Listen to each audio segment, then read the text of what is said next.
Again he began to teach by the sea, and a very large crowd gathered around him. So he got into a boat on the sea and sat down while the whole crowd was on the shore facing the sea.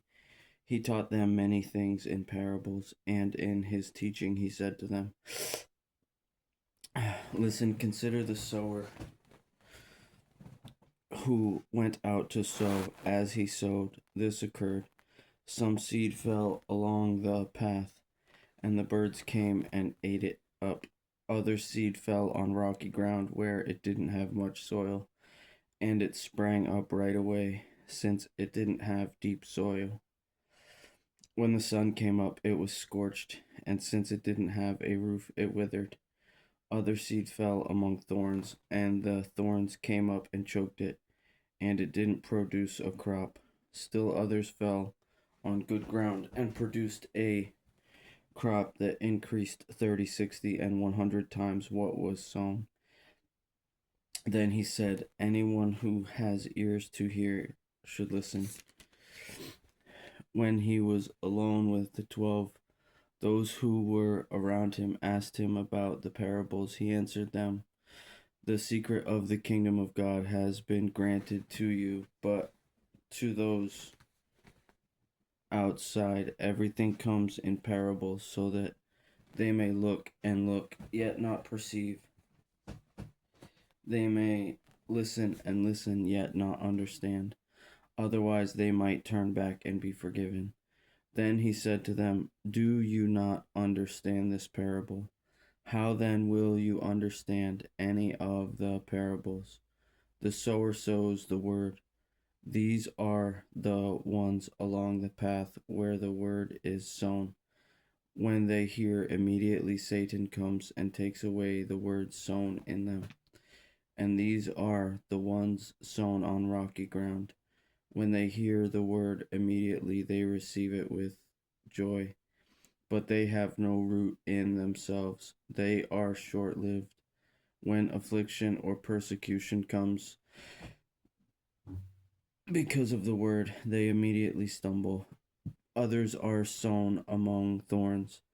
These are the ones who hear the word, but the worries of this age, the seduction of wealth, and the desires for other things enter in and choke the word, and it becomes unfruitful. But the one but the ones sown on good ground are those who hear the word, welcome it, and produce a crop 30, 60, and 100 times what was sown. He also said to them, "Is a lamp brought in to be put under a basket or under a bed? Isn't it to be put on a lampstand? For nothing is concealed except to be revealed, and nothing hidden except to come to light. If anyone has ears to hear, he should listen." Then he said to them, "Pay attention to what you hear. By the measure you use, it will be measured and added to you. For to the one who has, it will be given, and from the one who does not have, even what he has will be taken away. The kingdom of God is like this." He said, "A man scatters seed on the ground.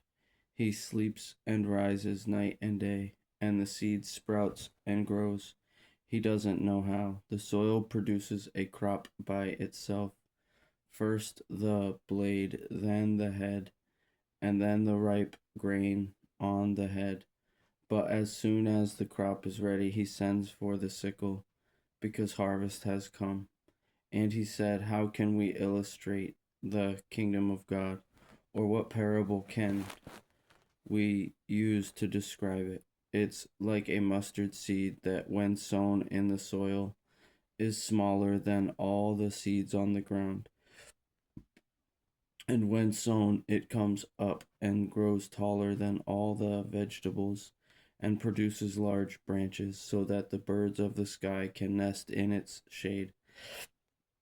He would speak the word to them with many parables like these, as they were able to understand.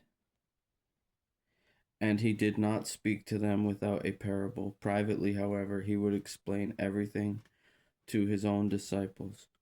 On that day, when evening had come, he told them, "Let's cross over to the other side of the lake." So they left the crowd and took him along, since he was already in the boat, and other boats were with him. A fierce windstorm arose, and the waves were breaking over the boat, so that the boat was already being swamped. But he was in the stern, sleeping on the cushion. So they woke him up and said to him, "Teacher, don't you care that we're going to die?" He got up, rebuked the wind, and said to the sea, "Silence, be still." The wind ceased, and there was a great calm. Then he said to them, "Why are you fearful? Do you still have no faith?" And they were terrified and asked one another, "Who then is this? Even the wind and the sea obey him."